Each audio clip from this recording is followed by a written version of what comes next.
காய்ச்சல் பிடிக்கிற காய்ச்சல் கீழே விழுந்தவனதான் 5 காடையும் பிடிச்சிருக்கான் பாரு.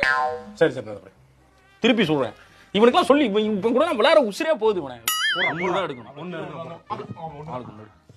சரி சரி பார்க்கவே நான் அப்படியே கொடுத்து தந்துடுறேன். ரைட். சட்டு விட்டு ஆரம்பிங்க. யார் போலீஸ்? நான் தான் போலீஸ்.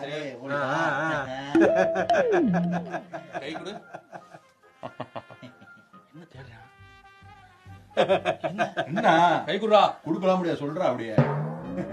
இவரு இந்த தடைவில் நிபுணர் ஃபாரன்சிக் எக்ஸ்பர்ட் கையை பிடிச்சோம் வைப்ரேஷன்ல கண்டுபிடிச்சாரு. இவன் தான் திருடன்கிட்ட உம்மா சொல்றா. யார் ரொம்ப பேசுறாங்களோ அவன் தான் திருடனா இருப்பான். சொல்லு. நீ தான் திருட. ஆமா. மாட்டினியா? நான் திருடலாம் கிடையாது. காட்டு அப்ப. திருட கிடையாது. காட்டு.